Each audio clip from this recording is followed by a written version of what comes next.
Don't be nervous, nobody's looking. I'm recording it. I told you I would record it to the best of my funds capability. But I didn't say it. I told her I would do both. You do both. Yeah, just because I told her. I didn't want to pray for myself, so I asked my friend Amy to pray over me. We've known each other since college, way older than you think. Anyway, Dear Heavenly Father, I just thank you so much for my friend Jacklyn here, Lord. I thank you for her heart. I thank you for her trust in you, Lord. I thank you for her courage to get up here and just share her testimony with everyone. Lord, I just pray that those that need to hear this will just be touched, Lord, in a way that only you can make possible. I thank you for the open doors. I thank you for your love and your mercy and your just your grace towards us all, Lord. And I thank you so much for the growth that Jacklyn has shown, Lord. And I just pray that you will call her as she shares her story. In Jesus' name we pray. Amen. Amen. This is nice. So you would not believe the amount of spiritual warfare that went on the last couple of weeks leading up to this, which, like, I had a couple people ask me, like, do you think that you should postpone? And I was like, no, I think that's just what the enemy wants, actually. It actually made me more determined, if anything. So, right on. For those who don't know me, my name is Jacklyn. And I've been going here 5 months? I'm not sure. So I'm just gonna dive in. Hi, Jacklyn. Hi. So I was born into a Christian family. I was actually a missionary kid. I lived in Indonesia for 2 years as a toddler. And I also went to the Dominican Republic with my parents when I was 7 years old. I was raised to be loving and accepting of everyone and to believe that Jesus can save anyone. That's why I don't understand racism, because, where I was the only white person. I became a Christian at age 6, and I was baptized at age 7. I remember sensing God with me from a very early age.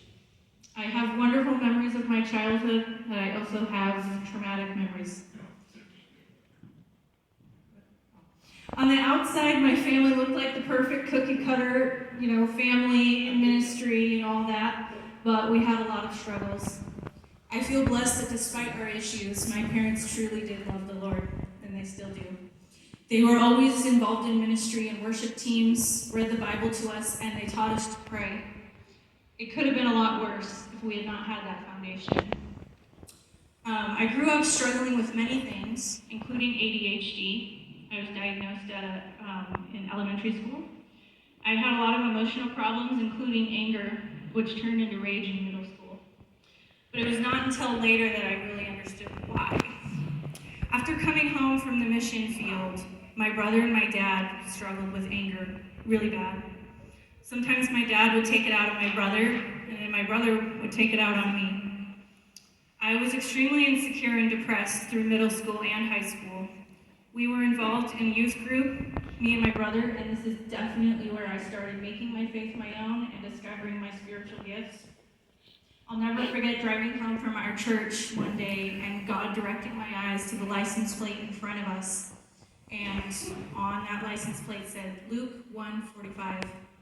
So I looked it up right away, and God told me, this is your life verse. And it says, blessed is she that believes that what the Lord has said to her will be accomplished. Hallelujah. It was then that I knew God was calling me to be a woman of great faith. I went on a mission trip when I was 17 to Nicaragua with my youth group, and it awoke in me a passion for missions and a heart for the lost. I went to Christian school my entire life, and unfortunately was somewhat sheltered, but inside I had great turmoil. I had nightmares for years, for as long as I can remember, waking up even screaming and crying. I battled deeply with my identity for years. I opened doors to the enemy a couple times, and I did not fully understand it at the time, what I was doing. The first time that I self-harmed, I was only 17. When I went to college at 18 years old, my depression and my insecurities got worse. I was not prepared. This isn't in my notes, but just segue. When you're sheltered and you go to college, the world slaps you in the face. And I was like, whoa. And I went a little crazy. I ended up overdosing on my ADHD medication, and I nearly died. They even told me that if I had not gone to the hospital when I did, that I would have died. The assistant dean of students from my college forced me to sign a contract promising that I wouldn't overdose again, otherwise I would be sent home. He believed I was burdening other students, and he unfortunately treated me more like a criminal than a young woman who was crying out for help. This is one of the biggest traumas in my life, actually. The pressure was too much, and I did end up overdosing again. And he found out, and I was kicked out of college for a whole semester. I lost a lot of the friends that I had made, and I started self-harming again. It was during this time that I was at home that I found out about my childhood sexual abuse at age 2. Suddenly, everything made sense. I had many triggers in previous years that I didn't understand. I thought I was crazy.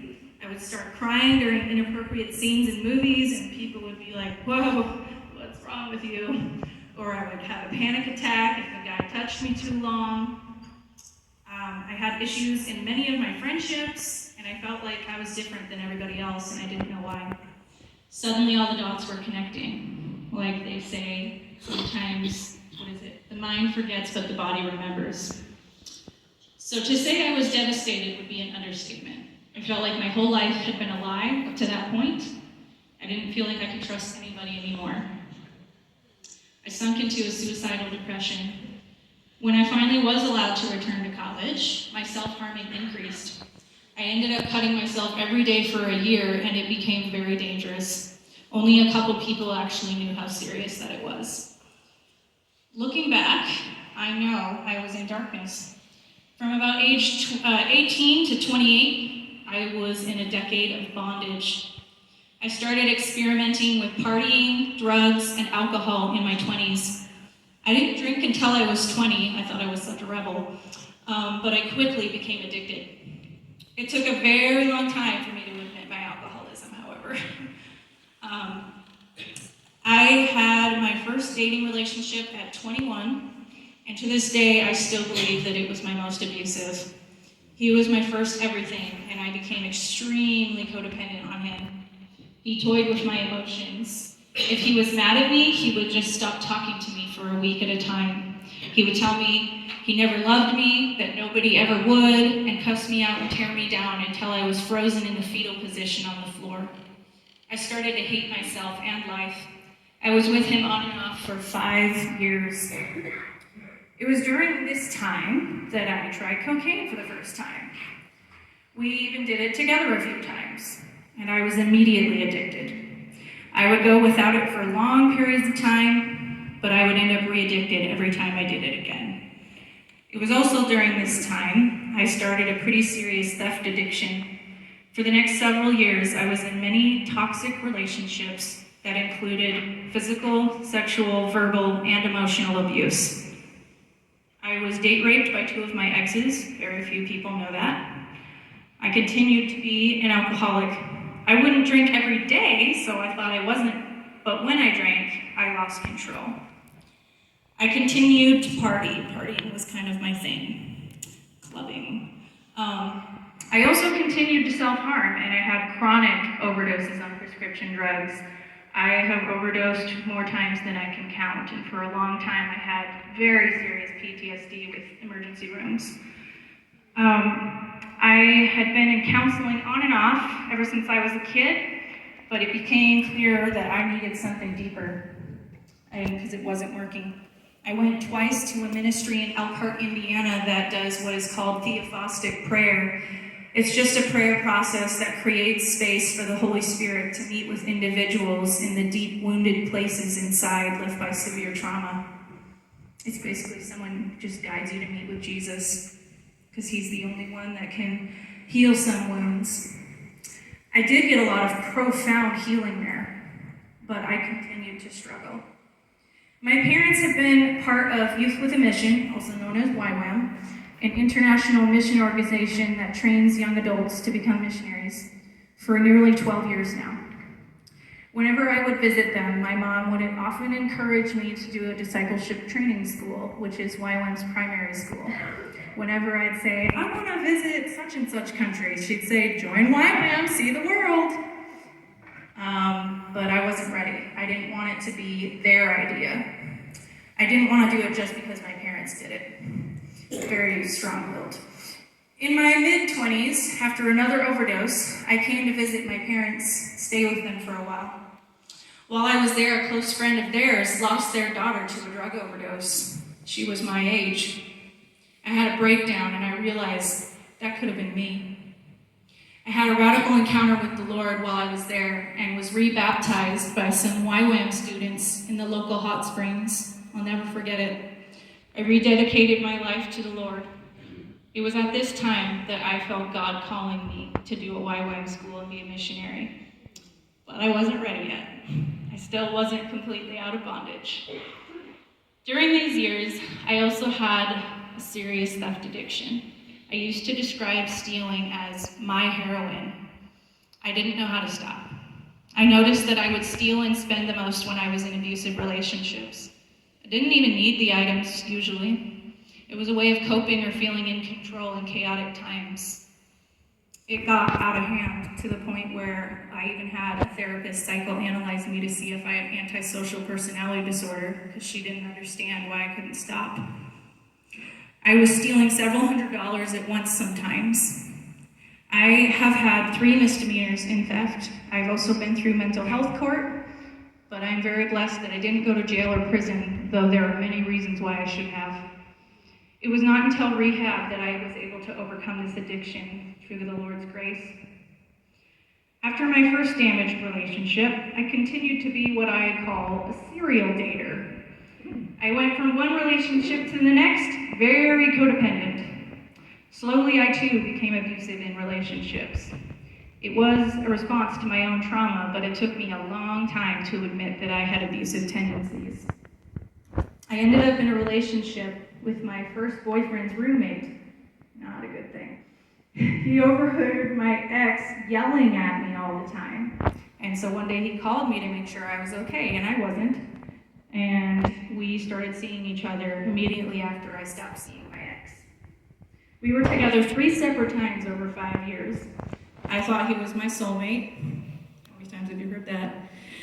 But it didn't take long before he started acting just like my ex. He was very controlling and possessive. He was also the worst alcoholic I've ever known. It got to the point where the only way I could tolerate his drinking was to be drunk with him. Even after he got arrested for domestic violence, for physically restraining me and not allowing me to leave our apartment and threatening to kill my cats, I still wanted to be with him.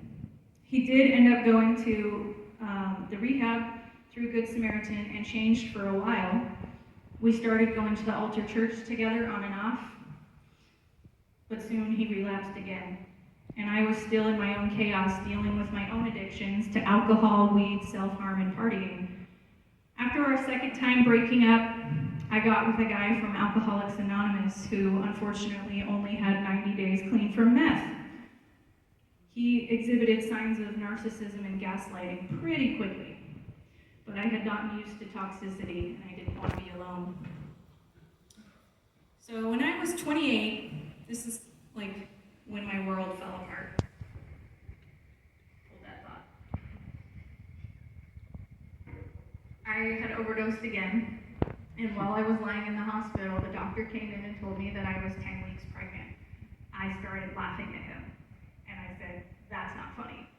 And he said, "No, I'm serious, it's not a joke." And my boyfriend at the time wanted nothing to do with it and threatened to leave me if I kept the child. I knew then that abortion was never going to be an option for me. Shortly after coming home from the hospital, I was vomiting all night long in misery. He stayed in the other room and ignored my cries for help. I found out soon after that I had been miscarrying. A few days later, on September 7th, 2016, my apartment building burned. My boyfriend was the first to see the flames on the neighbor's balcony and call 911. Within minutes, the whole building was on fire. We grabbed my cats and escaped. I will never forget seeing my neighbor dead. I will never forget falling to my knees in the parking lot in front of everyone, screaming and wailing as my home burned. My lowest moment ended up photographed and placed on the public news online. So after much difficulties dealing with this devastation, my boyfriend and I moved into a different apartment, and I was overwhelmed by God's mercy at this time in my life. Strangers that I didn't even know came alongside us, offering clothing, furniture, food, anything we needed. I lost most of my possessions to that fire, but I gained it all back by the Lord's grace. However, regardless of the Lord's goodness, I sunk into darkness. I'd given up hope. I even had a prophetic neighbor lady say to me, like right after I moved in, I didn't even know her. She said, "You are headed towards darkness. It's time to turn back." And I was like, "That's nice. Who are you?" And I ignored the warning. After a second invasive ovarian surgery, not too long after the house fire, I couldn't take any more from life. I was stealing, drinking, smoking weed, and self-harming regularly. I relapsed on cocaine, and I soon discovered that my boyfriend had been using heroin ever since the day of the fire, and he hid it from me for over 2 months. We were getting into fights, and then one night, it pushed me over the edge, mentally. He left to go get high, and I was left dry heaving in the bathtub. He returned with heroin, and I will never forget forcing him to give it to me and getting high for that first time. For over 2 months, I was in hell on earth. I couldn't function anymore. I was having blackouts and psychosis regularly. 2 weeks before, I used heroin for the first time, and after seeing the movie War Room, I felt the Lord urge me to make a prayer room out of my walk-in closet, not knowing that I was going to use 2 weeks later. This prayer closet ended up being my oasis. I would pray in there, cry in there, sometimes use in there, fall asleep in there, go in there when I was most afraid. God met me in there in some radical ways. I'll never forget it. I covered the walls with verses and prayers that I still have. I prayed for deliverance for a very long time. And the Lord gave me many verses to hang on to during this time, including Psalms 91:15. When he calls to me, I will answer him. I will be with him in trouble. I will rescue him and honor him. And Revelations 3, verses 2 and 8, which became prophetic promises of God's plan to bring deliverance. Wake up, strengthen what remains and is about to die. Behold, I have set before you an open door which no one will be able to shut. I clung on to these as a light in the darkness that God was going to overcome. Just a side note, I've had several people tell me that I wasn't saved while I was using, and I just want to say the Holy Spirit's in places y'all don't even know. Amen. So I got to put that out there. The first time I tried to detox from heroin, I had the most vivid spiritual warfare of my entire life. I hallucinated all night long. I had a 30-minute conversation with my boyfriend and then realized that he wasn't even there. But in the midst of it all, the Lord spoke to me. God said, "Look for the light. Look for the candle in the night." And I remembered a quote from a movie, "As long as you have a breath in your body, keep on breathing." When I went through rehab, the Lord showed me the verse that says, "For it is you who light my lamp. The Lord my God lightens my darkness." Psalm 18:28. When I read this verse, I remembered that first night detoxing, and I knew the candle in the night had been Jesus that got me through. The second time I detoxed was on my birthday, April 9th, 2017. I will never forget driving around with my boyfriend and the only friend who would acknowledge my birthday that year, and trying to find a detox center that was open on a Sunday. We couldn't find one, so I detoxed at home. I contacted my parents and Pastor Tim Remington, and I told him I was ready for help. I was miserable, and I wanted out. My dad drove 6 hours to come and pack me up for rehab, and I was still detoxing. And there was a lot of spiritual warfare on the way to rehab. My mom and my brother actually got in a car accident while on the phone with me while we were driving there. And I was so freaked out that they weren't going to be okay that I almost didn't go to rehab. I signed over power of attorney to my dad. I asked permission from my apartment landlord to break my lease early. I gave up my job, my home, my cats, my boyfriend, my possessions to get help. Over the next year and a half, I did the inpatient and outpatient programs of the Good Samaritan. I made a deal with God. If you redeem my miscarriage and my fire, I'll do whatever you want. And he healed me of my PTSD from the fire. There was a long time where I would have a panic attack every time I would hear sirens, and he delivered me from that. And he revealed to me that my miscarried child is in heaven being raised by Jesus. Part of my healing was naming them and writing them a letter. I left the rehab a new creation and full of the love of Christ anew. Halfway through my outpatient program, I started seeing one of my exes again, the one I was with 3 separate times, who had also gone through the program. The relationship was toxic once again, causing me great inner turmoil. He relapsed and returned to alcoholism. I lied to many caring people about what was really going on. This relationship nearly led me to another relapse. Throughout the next year, the Lord kept speaking to me, Jeremiah 29:11. For I know the plans I have for you, declares the Lord. Plans to prosper you, not to harm you. Plans to give you a hope and a future. And it kept showing up everywhere. Like people would send it to me. It would be on a journal. It would be on a wall. So the Lord led me in a miraculous way to take my first Youth with a Mission school here in Coeur d'Alene in the fall of 2018. With a brand new base. It was the brand new base, and it was their very first school. The Lord met me in some radical ways, and I'm still very good friends with some of the students. In fact, 2 of them are here. However, despite much counsel, I continued seeing my alcoholic boyfriend, even while being in a mission school, preparing for a long outreach to Thailand. We were sleeping together, and I was lying about it. I finally confessed to leadership. They prayed and decided it was best to ask me to leave the program 3 weeks before my team would leave for the outreach. I was beyond devastated, and I ended up having a midlife crisis. I had to tell all my mission supporters the truth about why I had to leave. It was a very hard, dark time. I had nowhere to live, no job, no purpose. I thought I had finally arrived, and I realized I failed. My mom proposed to me an alternative plan. Winter 2019, my mom was leading a secondary YWAM school at Cascade, Idaho base called Bible School for the Nations. She proposed I come live with them, get away from toxic boyfriend, and seek God in a new environment. So I did. I moved to a tiny town of 900 people away from everything and everyone. For the first few weeks, I cried every day and I didn't want to get out of bed. But the Bible school taught me how to truly understand the Bible. I fell in love with God in a way I never had before. I describe it best as coming out of the coat closet and now I'm in Narnia. That's how it felt. And the people from that base loved me so fervently until I began to heal. In August 2019, after graduating the classroom part of the school, I moved back to Coeur d'Alene to raise support for my postponed outreach. And the Lord is so good. This outreach would be going to Thailand, the destination I missed out on, as well as Myanmar. I felt redeemed. Soon after returning to Coeur d'Alene, I felt drawn into an attempt at friendship with my toxic ex. But the Lord spoke to me vividly to block him out of my life completely through several people.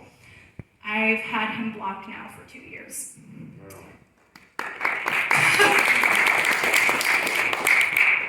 At this time, I also met someone new, someone who loved Jesus, someone different than all the others had been. It was still too soon for both of us, and we had relationship issues early on, but we continued to support each other as best we could. January through March 2020, I went on a mission trip to Asia with my mother that would change my life forever. In Myanmar, one of our target audiences was a men's rehab, where many were recovering from heroin addiction. The Lord used my testimony and my willingness to be broken to help transform them and give them hope. I got to tell my testimony to many, but at a cost. I returned from my mission trip physically, emotionally, spiritually depleted, and unable to sleep. I moved back to Coeur d'Alene too soon, right as COVID hit. Just a little side note, if you haven't been on an outreach, it completely wears you out because of the spiritual warfare, the physical expectation, just everything. And I felt really alone coming back because a lot of people didn't understand that. They're like, but you've just been on this mountaintop experience. Why are you full of joy? So I didn't feel like I had anyone to talk to either. So when I moved back to Coeur d'Alene, it was right as COVID hit. I had no place to live at first, but the Lord provided people to take me in. I continued to have relationship struggles, and I was very depressed. Over the course of the year, I sunk in my depression, and I was also having reverse culture shock.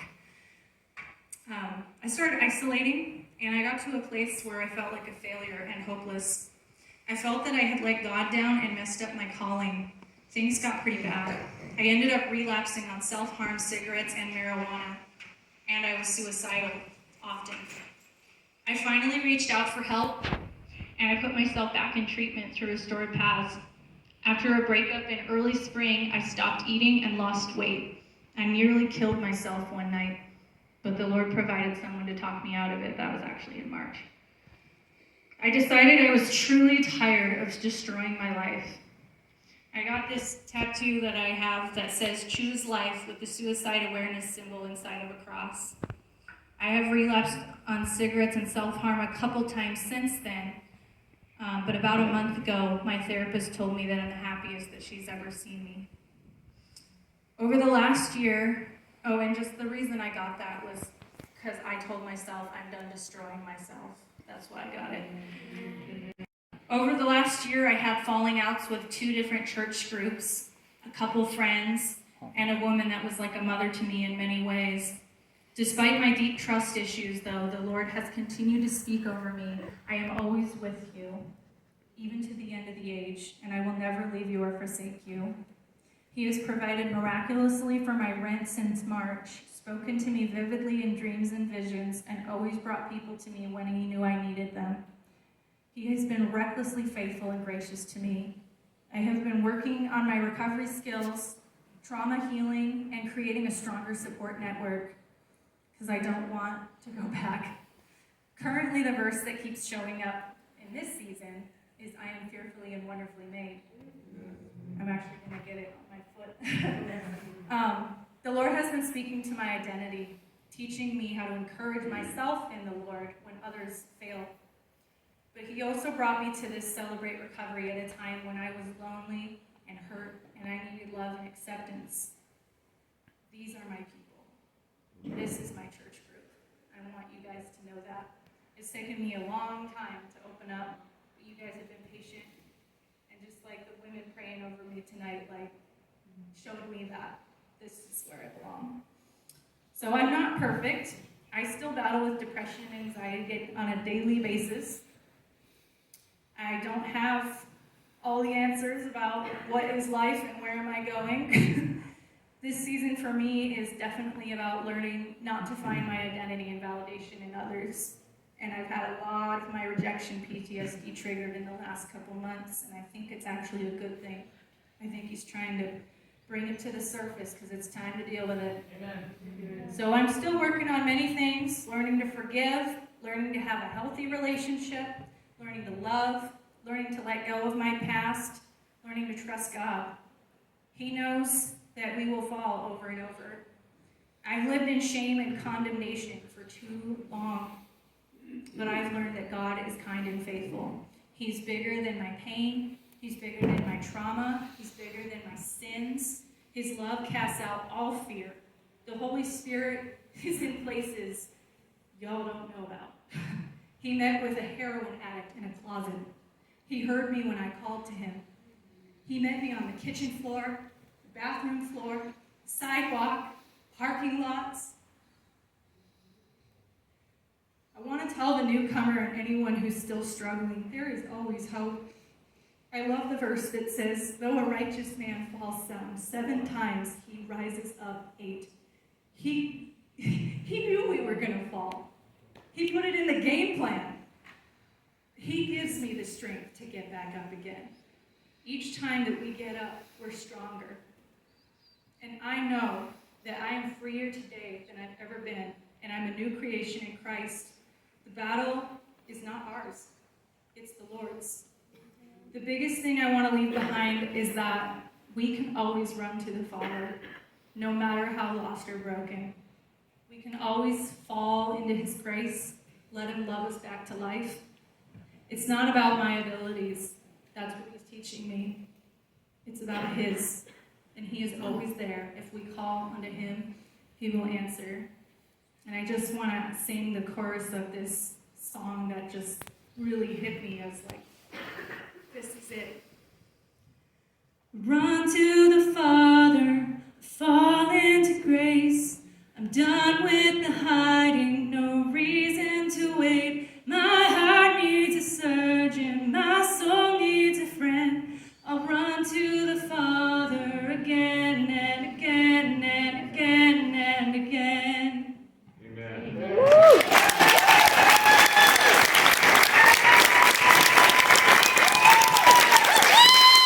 Get it, boy.